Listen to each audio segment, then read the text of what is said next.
Oke guys, assalamualaikum warahmatullahi wabarakatuh. Welcome back to my channel. Apa kabar kalian semua seluruh subscriber setia yang hari ini masih terus memberikan support dan dukungannya terhadap channel ini, sehingga kita nggak bosan-bosannya untuk memberikan semua motivasi dan solusi untuk kawan-kawan yang hari ini masih terjebak dengan aplikasi pinjaman uang online.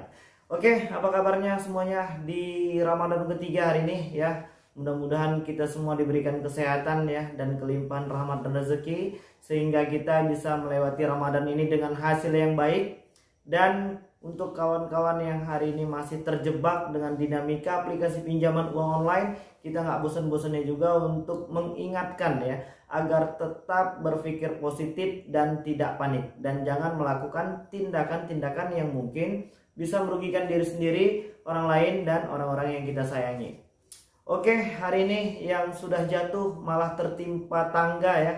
Buat kawan-kawan yang hari ini masih terus berjuang untuk bisa keluar dari zona yang namanya aplikasi pinjaman uang online, dari semua hutang-hutang yang ada di aplikasi pinjaman uang online, yang hari ini sedang berusaha bagaimana caranya ingin menghapus semua data-data yang ada di aplikasi pinjaman uang online. Bahkan ada juga hari ini teman-teman kita tuh yang masih pengen bisa minjol ya, dan rela membuat joki-joki yang mungkin bisa katanya meloloskan semua pinjaman di aplikasi pinjaman uang online. Jadi hari ini kita pengen menjawab itu semua ya, supaya nanti kawan-kawan tidak jatuh dan tidak tertimpa tangga lagi. Jadi untuk kawan-kawan yang hari ini masih tetap kuat, masih terus bersemangat untuk bisa keluar dari semua masalah ini, kita apresiasi itu. Hanya saja jangan sampai rasa semangat tadi, rasa ingin keluar dari zona yang namanya pinjol ini malah membuat kita semakin rugi. Ya, jadi hari ini banyak banget ya tawaran-tawaran yang mungkin mengatasnamakan pinjol, yang katanya bisa menjadi joki, yang katanya bisa menghapus semua data-data di pinjol. Itu kita nyatakan berbohong atau mungkin penipuan.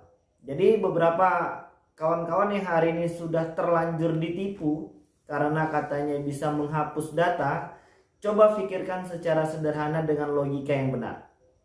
Bagaimana mungkin dia bisa masuk ke dalam server lah ibaratnya, bisa menghapuskan semua data-data kita? Terkecuali orang yang menawarkan ini juga bekerja di aplikasi tersebut. Itu ada kemungkinan, tapi itu pun tidaklah semudah itu.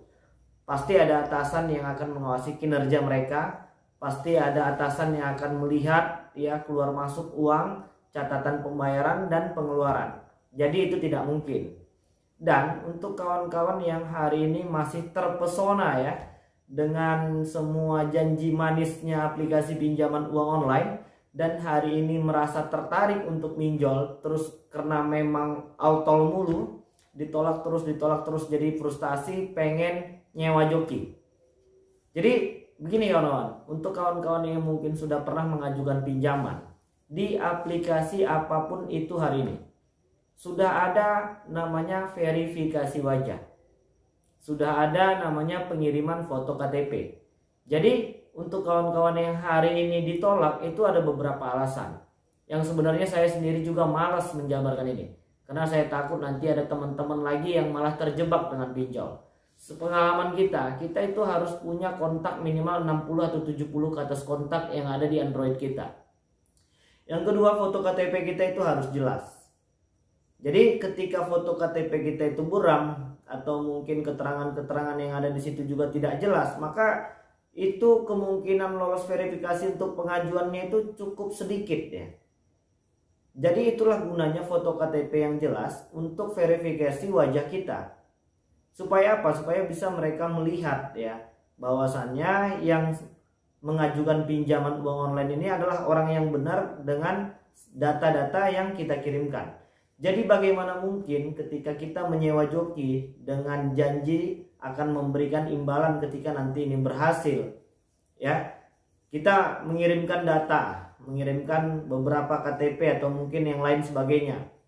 Bagaimana mungkin pihak aplikasi pinjaman uang online itu meloloskan verifikasinya ketika wajah di KTP dengan verifikasi wajah di aplikasi itu tidak sama. Bahkan ini terkesan berbahaya karena hari ini banyak teman-teman yang tidak melakukan pengajuan pinjaman, yang tidak ada minjem di aplikasi itu malah ikut-ikutan ditagih. Malah sekarang diserang pengen katanya disebar data. Inilah bahayanya data-data pribadi kita yang terlalu mudah kita berikan kepada orang lain. Kembali lagi untuk ke jasa penghapusan data. Hari ini kawan-kawan yang pengen keluar dari zona pinjol ini melakukan berbagai cara. Hanya saja ini terkesan kurang cerdas ketika kalian, kawan-kawan memberikan kepercayaan lalu mentransferkan uang untuk menghapus data-data pinjolnya. Itu nggak bisa, bagaimana mungkin? Terkecuali dia memang seorang hacker yang hebat. Seorang hacker yang hebat itu setahu kita dia akan menyembunyikan identitasnya. Bukan diobrol murah di aplikasi atau mungkin di media-media sosial yang hari ini banyak kita lihat di Facebook, di Instagram dan lain sebagainya. Yang mungkin hari ini menawarkan jasa-jasa yang katanya bisa untuk melakukan penghapusan data-data pinjol. Jadi itu nggak mungkin. Kalaupun seandainya dia bekerja di aplikasi tersebut, itu juga dia pasti namanya itu mau bunuh diri ya. Pasti nanti dia malah dimasukin penjara karena kasus penggelapan jadinya. Merugikan perusahaan katanya. Itu nggak bisa. Jadi kawan-kawan jangan cepat-cepat percaya, jangan cepat-cepat terperdaya dengan janji-janji manis yang akan mereka berikan. Ya. Jadi kalau seandainya hari ini ada yang menunjukkan bukti transferan uang bahwasannya itu sebagai income atau imbalan atas jasa yang hari ini mereka kerjakan, ya kita nggak bilang itu bohong, tapi setidaknya kawan-kawan harus bisa sedikit lebih cerdas ya. Jangan langsung bulat-bulat makan isu yang hanya hari ini beredar di media sosial. Jadi kalau kawan-kawan ingin keluar dari permasalahan aplikasi pinjol ini, bukan datanya yang dihapus, ya kitanya yang diperbaiki. Ya, apalagi ini di bulan Ramadan yang dimana setiap ibadahnya nilai pahalanya itu dilipat gandakan.